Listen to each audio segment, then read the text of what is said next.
Am I the a-hole stories? Am I the a-hole for refusing to pay for my daughter's wedding? I think I need to give a background information before explaining the details. I, 47 male, met my wife, 49 female, when we were in our mid-20s. She was a single parent and I have been in our daughter's, 26 female, life for 22 years. Her biological father was not in the picture till she was about 13. He had been an addict and he cleaned up his life, but my wife waited till he was sober for more than a year before trusting him enough to meet his daughter.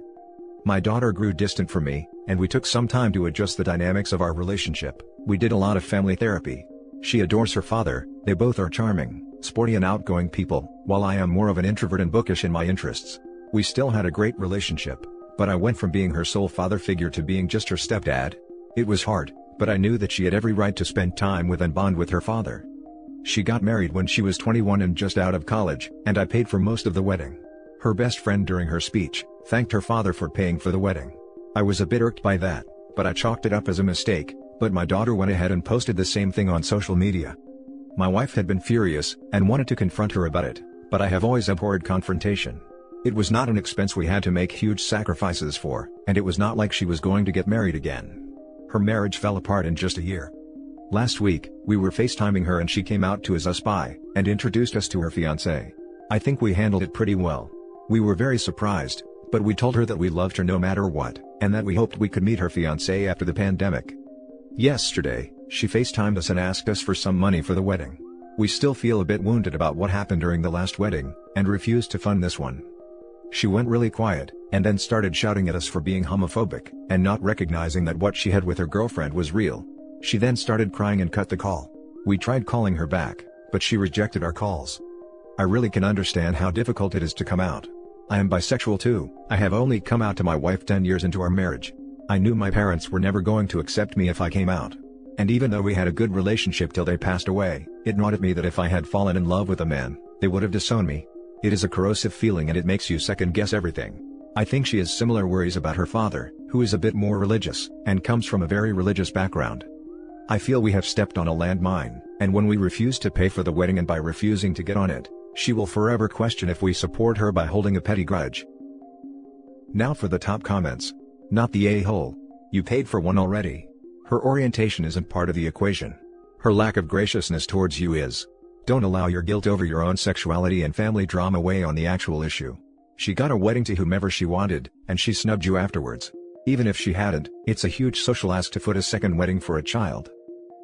While that is true, I think the orientation does throw a bit of different dimension into this. It could feel to her that this is about orientation, so I would make a big effort to show that is not the case. Not the a-hole. No parent has to pay for 2 weddings. But I would suggest you bend over backwards to welcome the fiancé and give a nice engagement gift. Not the a-hole. You and your wife should write her a message/letter. Telling her that you love her and that you're happy for her. That your decision to not fund the wedding has nothing to do with the gender of her fiancé. But explain that you paid for the last wedding, and that your feelings was hurt by her actions. Let her have time to cool off. Wholeheartedly agree with this one. It would suck if she held this grudge over something that is a miscommunication. It could be that she didn't even realize the mistake she slipped up on. I feel like things can still be repaired if everything gets cleared up. The father of the bride usually pays for only one wedding. Second weddings are paid for by the couple themselves. Plus, I wouldn't blame you one bit after that disrespect. Her father can pay for it. She's using her sexual orientation here as blackmail. The father of the bride usually pays for only one wedding. In this case, bio dad skated out of the first one anyway. Hit him up for some large S on the second go-round. Now for the next story. Am I the a-hole for giving my girlfriend an ultimatum? Both my girlfriend and me are in university. As you can imagine, we aren't millionaires. However, luckily I do have expertise in a particular area, which allowed me to make certain things and sell them online as an online business. It's a digital product, so I don't need to spend ridiculous amount of time on it, and I earn about $300 a week. My girlfriend, on the other hand, whilst not poor by any chance, does not have a job or any form of income. Her parents aren't Jeff Bezos, so she only gets living expenses on top of her tuition fees. We are both against having a regular job at this point, because we are both focusing on academics and don't have the time, so I'm not blaming her in any way for not having a job. Ever since we got together, I have been more or less funding her current lifestyle. I pay for dinner, I buy her things, etc. I'm more than happy as I'm not really into food or anything, to be honest. My parents gifted me a very good PC, which is what I used to earn money, before I left. So I'm content with that. However, recently I noticed her spending habits have increased, to the point where basically my entire weekly income was being used. I asked her why, and after some questioning, she said it's because of her sister. Now, it'd be generous to say I don't exactly like her sister, so to find out my money was being used on her sister pissed me off. I said I will absolutely not spend a single dime on my girlfriend's sister. She then started to diminish her own spending to spend money on her sister in hopes that I don't see it. But I can, because I can see the charges on my card and it is obviously not something my girlfriend would use. Again, I told her no, stop doing that. She agreed, but kept doing it anyways. I gave her an ultimatum. Either stop this behavior, or I will stop giving her money altogether, not a single cent. She kept calling me an a-hole. Her logic is, since you are spending money on me anyways, I will just use that money on my sister, it's none of your business. However, it's my money, so the way I see it, I should have a right to decide how I can use my money. Am I the a-hole in this case? I can't get past the fact that your girlfriend has access to your credit card. I'd revoke it immediately, she's abusing the privilege. Not the a-hole. Yeah, that's the latter part of the ultimatum. But it's not like I'm just giving her free rein. I can lock that card and block transactions from my app, so if she wants to buy an iPhone 12 Pro Max or something, I can easily block it. Also, prior to this fiasco, she never went out of line in terms of money, so I do trust her. This is weird. She's just your girlfriend, why are you giving her money and access to your funds? If you guys were married, that'd be different, in my opinion. Are you living together? We aren't. I give her money because I don't really use that much money. I don't really care for luxury like eating out or nice clothes. So I instead give her money.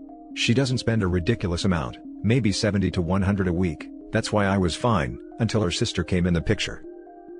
Why are you two merging finances? You're just college students dating. Everyone sucks here.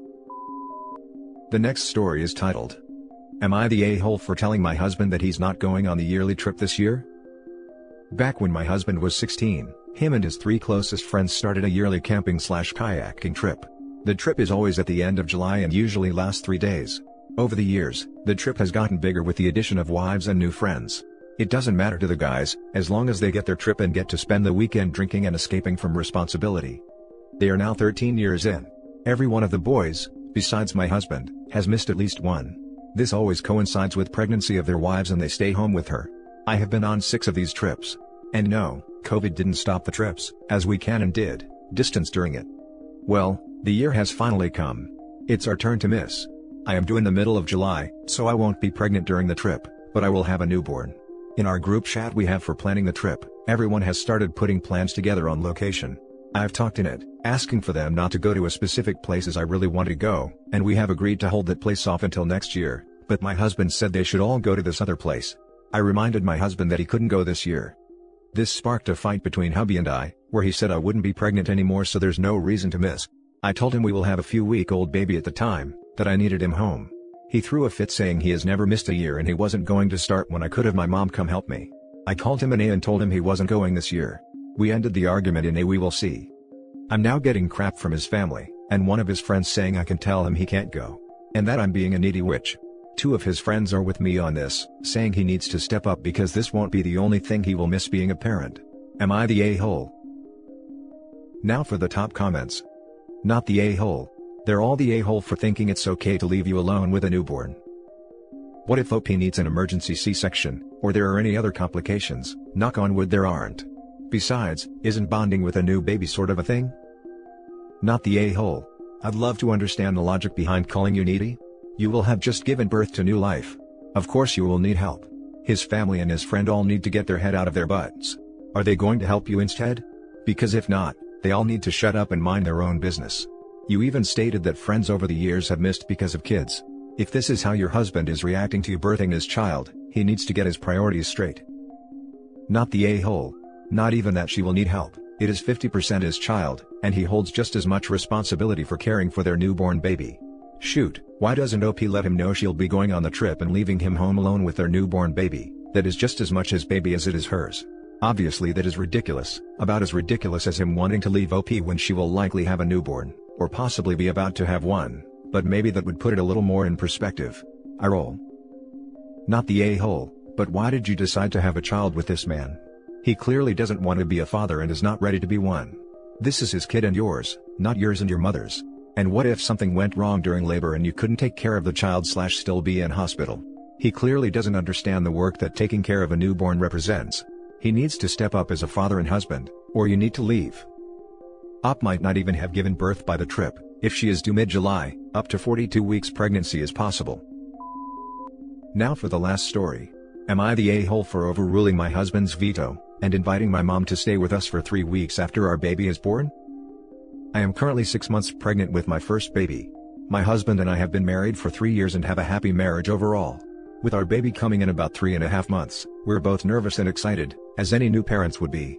We're reading books, watching YouTube videos, just trying to get an idea of what to do, because the most experience we have is holding / playing with babies for about 10 minutes at a time lol, and then handing them back to their parents when they cry.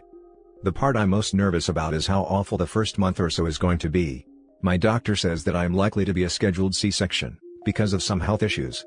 I can't even begin to imagine how rough it is going to be, recovering from a major surgery, recovering from labor / delivery, sleepless nights with a crying newborn, changing diapers, breastfeeding, pumping, hormones all over the place, etc. All for the very first time. I get awful headaches when I get less than 6 hours of sleep. I can't even imagine how bad it'll be in the first month. After the doctor told me that I am likely to have a scheduled C-section, I told my husband we absolutely need outside help at first. My husband was sort of against this idea. He said he would take on the bulk of the work. I know my husband, he's very responsible and follows through on his word, but he doesn't know babies. Neither do I. It's not like this is our third kid and we know what we're doing. We don't. I called my mom, who lives 2 hours away, and gave her the general updates. I told her I needed help. For reference, my mom is the nicest person on the planet. Yes, my husband and my mom get along well, and loves being a mom and grandma. She proposed this. Yes, I can come help out. Here's what I think would be best. You and your husband watch the baby in the daytime. You focus on breastfeeding, pumping, and recovering from surgery. Your husband can focus on keeping the house in order and changing diapers, putting the baby to sleep, etc. And then I'll do the nighttime duty. I'll slowly switch my sleep schedule, so I can be awake at night, and hopefully if you're pumping enough, I can just feed the baby at night so at least you both will get a full night of sleep. This was heaven sent to me. I told her I needed to talk to husband, but 99% yes and oh my god thank you so much, I love you mom. Fast forward to today. It's been a week of back and forth on this. We've had rational discussions, we've yelled, we've tried everything, but neither will budge. My husband insists that having a third adult is suffocating, and trust me, I'll take care of the baby for everything besides breastfeeding, that's all you gotta do. But I feel like he's being really naive and I'll have to deal with the fallout. So yesterday, I said hell it and told my mom yes. Obviously, this led to a fight with my husband, who was upset because he clearly said no, but I went through with it anyways. Now for the top comments. This is your and your husband's child, you don't get to just decide he doesn't get a say. You're the a-hole. Apparently, everyone overlooked the fact that the husband has a job. She's going to be alone while he's at work. She gets to decide she needs help, he doesn't get to decide that she doesn't need help. I had my C-section 3 weeks ago, and could barely move the first 2 weeks because major freaking surgery, and then in week 2, I had a seroma develop in the incision. If I could have had someone at my house to help me while my husband was at work, I sure as hell would have. You can't predict complications of C-sections and you don't know how any one person will react or recover from a C-section. I'd say it's an everyone sucks here situation, but one I totally understand because at 3 weeks out, my stomach still hurts like a bee, and I have forgotten what it's like to sleep for more than 2 hours at a time. And that's not adding in the struggles of figuring out breastfeeding, pumping and laying down without it feeling like your stomach is ripping open. You're the a-hole. It's his home and his child as much as it is yours. It doesn't sound like you have any actual reason to think your husband won't be able to handle helping you. If you plan on breastfeeding, having someone do all the overnight feeds this early is a bad idea. You'll become engorged. You will be in pain. You might develop an infection. Could also lead to a baby that will only take a bottle. So, you need to decide if you are okay with that. And that's it for this video guys. If you have thoughts to share, leave a comment below. Don't forget to hit like and subscribe if you like this content. I'll catch you in the next one. Good day everyone.